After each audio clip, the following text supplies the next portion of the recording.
Hello दोस्तों, welcome back to our channel Geeky Arsalan. दोस्तों, आज हम फिशिंग अटैक के बारे में जानेंगे कि फिशिंग अटैक क्या होता है और हम इससे कैसे बच सकते हैं। देखें दोस्तों, ये फिशिंग पीएच के साथ है, एफ वाला फिशिंग नहीं है। लेकिन मोर और लेस इनका पर्पज़ एक ही है। ये एक मछली पकड़ने की मानंद है, लेकिन इसमें मछली जो है वो हम साबित होते हैं और जो पकड़ने वाला होता है वो हैकर होता है। दोस्तों, phishing attack online accounts hack करने के लिए, जीमेल का प्रोफाइल हैक करने के लिए, फेसबुक आईडी हैक करने के लिए या कोई भी हमारी सोशल मीडिया आईडी को हैक करने के लिए इस्तेमाल किया जाता है।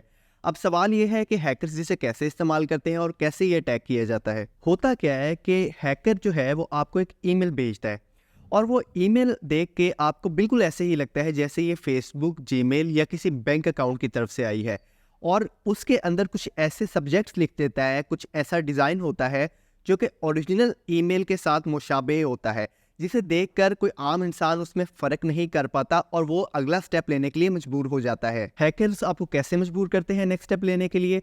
उसमें ऐसी लैंग्वेज लिखी होती है, ऐसा सब्जेक्ट लिखा होता है जो पढ़ने वाला होता है वो परेशान हो जाता है कि अगर मैं इसको इनिशिएट नहीं करूँगा इस प्रोसेस को, तो शायद मेरा अकाउंट कॉम्प्रोमाइज़ हो जाए, जैसे कि योर अकाउंट सिक्योरिटी में बी कॉम्प्रोमाइज्ड, इस तरह की लैंग्वेज लिखी होगी। या ये लिखा होगा कि 2 स्टेप ऑथेंटिकेशन को आप ऑन कर लें, यानी कि आपको यही लगेगा कि आप अपने अकाउंट को और ज़्यादा सिक्योर बना रहे हैं या आप अपनी आइडेंटिटी को वेरीफाई कर रहे हैं, लेकिन वो जो लिंक होगा वो हैकर की तरफ से भेजा होगा। या आपको भेजेंगे कि please verify your identity, we have notice some mysterious activity from your account, या आपको अकाउंट से प्रमोशंस, अवार्ड्स, इस तरह की आपको लालच देकर उसका नेक्स्ट स्टेप लेने के ऊपर मजबूर किया जाता है। साथ ही में दोस्तों, उस ईमेल के अंदर एक लिंक होता है, आप जैसे ही उसे क्लिक करते हैं तो वो आपको एक दूसरी वेबसाइट के ऊपर रीडायरेक्ट कर देता है।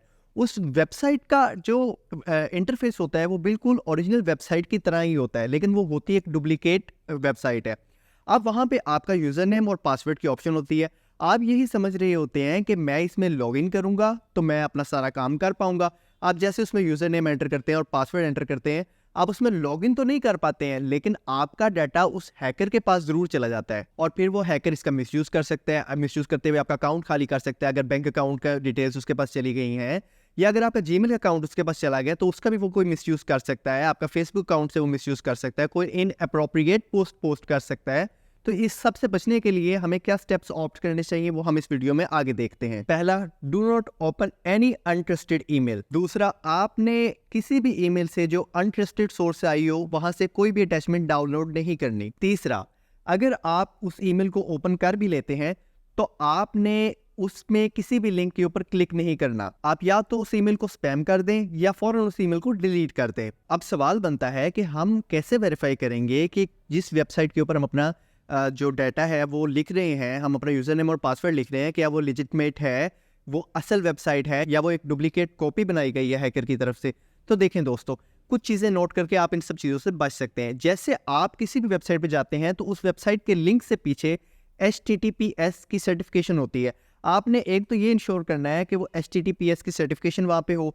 दूसरे नंबर के ऊपर जो आपने नोट करनी है चीज़ दोस्तों, वो ये करनी है कि जो भी हैकर होते हैं वो उसका डिज़ाइन कॉपी कर सकते हैं वेबसाइट का, उसका सब्जेक्ट कॉपी कर सकते हैं, लेआउट कॉपी कर सकते हैं, लेकिन वर्ड टू वर्ड उस वेबसाइट का लिंक कॉपी नहीं कर सकते। तो उसमें आपने स्पेलिंग मिस्टेक्स के बारे में देखना है, 1 या 2 स्पेलिंग मिस्टेक्स लाजमी होंगी। तीसरा तरीका जो दोस्तों, जिसके ज़रिए बहुत सारे हमारे दोस्त जो हैं वो हैकिंग का शिकार होते हैं, बल्कि मेरे सामने कई ऐसी मिसालें हैं कि हमारे एक दोस्त थे, उनकी पूरी सैलरी जो थी वो एक हैकर ने फिशिंग अटैक के थ्रू निकलवा ली। होता कुछ यूँ है कि ये सारी बातें मैंने आपको मेंशन की कि आपने किसी भी अनट्रस्टेड सोर्स से ईमेल नहीं खोलनी, किसी लिंक के ऊपर नहीं जाना, आपने कहीं पे डाटा अपना प्रोवाइड नहीं करना। लेकिन दोस्तों, इसमें एक ना तीसरी चीज़ है जो बहुत ख़तरनाक है। वो ये है कि अगर आपके किसी दोस्त का अकाउंट हैक हो गया है तो हैकर आपको उस अकाउंट से भी फिशिंग अटैक के लिए ईमेल सेंड कर सकता है। अब देखने में तो आपको आपके दोस्त की ईमेल लग रही होगी, आप कहेंगे कि यार ये तो बड़ा ट्रस्टेड बंदा है, मुझे इससे कोई मसला नहीं है, मैं इसके ऊपर ट्रस्ट करता हूँ, इसने कुछ देख के ही सेंड की होगी। लेकिन जबकि आपके दोस्त ने वो ईमेल सेंड नहीं की होगी, उस हैकर ने की होगी। इसलिए आपको किसी भी ज़रिए से ईमेल आई हो, उसको या तो पहले आप अपने दोस्त से वेरीफाई करें, या तो आप ऐसी किसी ईमेल को खोलें ही ना जो आपसे डाटा मांगता है। जहां पे डाटा वेरिफिकेशन की कोई ईमेल आए, आपने उसे डिलीट कर देना है, आपने उसे स्पैम कर देना है। दोस्तों, हम अगर थोड़ा सा अलर्ट हो जाए तो हम बहुत बड़े किसी नुकसान से बच सकते हैं, हमारा डाटा लीक होने से बच सकता है। इसलिए हमें इन चीज़ों का ख्याल रखना है और अपने डाटा को लीक होने से बचाना है। और किसी भी ऐसे स्कैम का, स्पैम का हिस्सा नहीं बनना। दोस्तों, टेक्नोलॉजी एंड साइबर सिक्योरिटी से रिलेटेड बातें जानने के लिए आप मेरा चैनल विजिट कर सकते हैं और अपने डाटा को लीक होने से बचा सकते हैं। If you find this video informative, please do like, share and subscribe, and don't forget to press the bell icon. Allah Hafiz.